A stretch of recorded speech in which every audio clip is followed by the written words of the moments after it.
The other big story this week happened in Washington, D.C., but will affect us in Michigan and across the country. We're talking about the arguments over the constitutionality of the Affordable Care Act at the Supreme Court. There were 3 days of arguments, and the main item under attack is the individual insurance mandate that everyone has to buy health insurance in 2014. Now, we're not here to argue the case, Nolan, but we'll let the court do that. But really, I think the Supreme Court itself is fascinating, probably because for most people, there is a mystery as to how it operates. Joining us at the table for our discussion is Rick Pluta, Lansing Bureau Chief for Michigan Public Radio. Rick, released from my tether. Released from your tether, exactly. You got to come in here. But we actually have an expert sitting at the table about the Supreme Court. Stephen Henderson, you covered the court for how many years? For 5 years, 5 terms of the court in the mid-2000s. At the risk of sounding very elementary, what is it like to cover the Supreme Court when there's being a case like this argued? It's so hard, I think, for people in the reality TV Jersey shoring of our society where we see everything, we hear everything, and everyone has an opinion, that this is still a bit of a mystery. What's it like to actually be in there and cover something? Well, I mean, it's fascinating, obviously. I mean, the justices are some of the smartest people you'll ever meet or talk to in your life. They prepare for these cases very meticulously, and they get really into it. The lawyers who stand up there take a beating sometimes at that podium from the sort of relentless questioning that goes on. It's very hard, I think, for people to read into what's really going on up there sometimes. I mean, the justices will ask tough questions sometimes because they're skeptical of something, but other times they'll ask those tough questions because they're searching for an answer or because they're trying to get another justice to come over to their side. So it's a pretty mind-blowing experience, and but I miss it. How would you have liked to have been Donald Verrilli, the Solicitor General, this week when the question came from Judge Alito and some others, if we uphold the mandate, where are the limits on government power? And they just beat him to death. Yeah, I mean, that was the one question that Don Verrilli, and Don Verrilli is somebody I've seen argue, I don't know, half a dozen to a dozen times in front of the court. He was a crackerjack assistant solicitor general. He didn't have an answer for that. And that was the one question that I thought he had to come into this argument with a better response for. Certainly, you know, Congress has unlimited power to regulate commerce, but if this is commerce, the question is what is not, and so how is it not unlimited? He needed a better response there. Rick, I want you to jump in here and talk to us a little bit about politically, what are we going to see, whether the court upholds this or strikes it down? How is this going to change our election year and the political arguments that are going to go forward?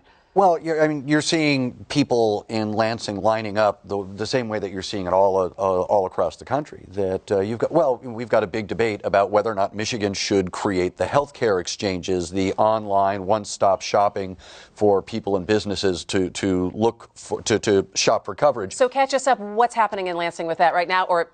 Nothing's happening. It's stalled, and it is stalled until the court rules. That the state Senate has acquiesced to Governor Snyder's request to pass the legislation, but the House, a bit more conservative. A lot of people concerned, a lot of Republicans concerned about the Tea Parties back in their district, and they're saying it's not going to go anywhere. And by the way, the governor said this is a good idea, whether or not the federal law is upheld.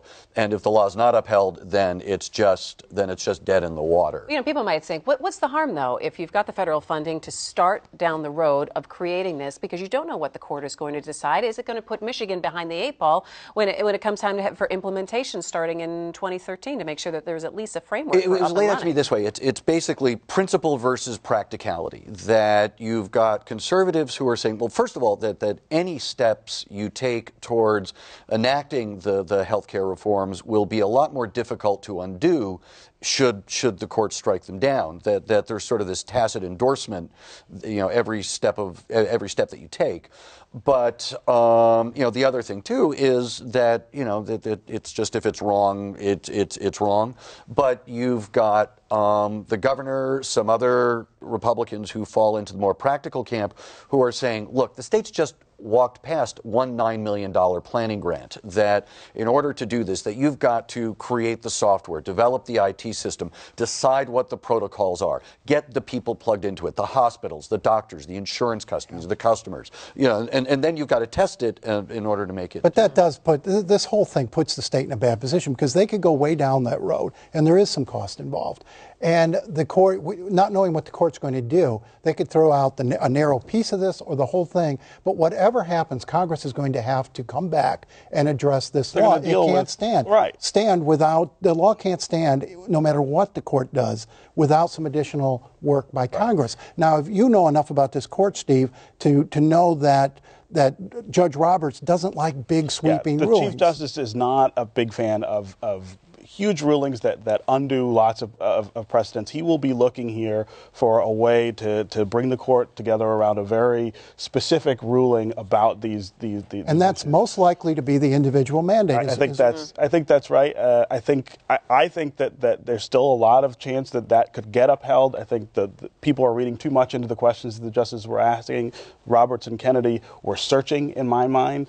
But you're right. They will be looking for a way to not just completely turn this apple cart over. But the key question here and is that individual mandate. I can't imagine this court saying that, okay, we've reached a point where there are no limits on government. They won't say that. Right? That is, they will find a limiting principle. They have to find a limiting principle, because that's one of the cores of the Constitution. Last word, Rick? I was going to say, but if the court does, place big new limits around it, that also now places Republicans in a new bind. Right now, they've been able to run against the federal health care reform. Then what do they want to do? Then it becomes the question of, okay, then what are you going to do? You got all the ideas. What do you suggest? All right. Thank you so much, Rick Pluta, for joining us. We really appreciate it.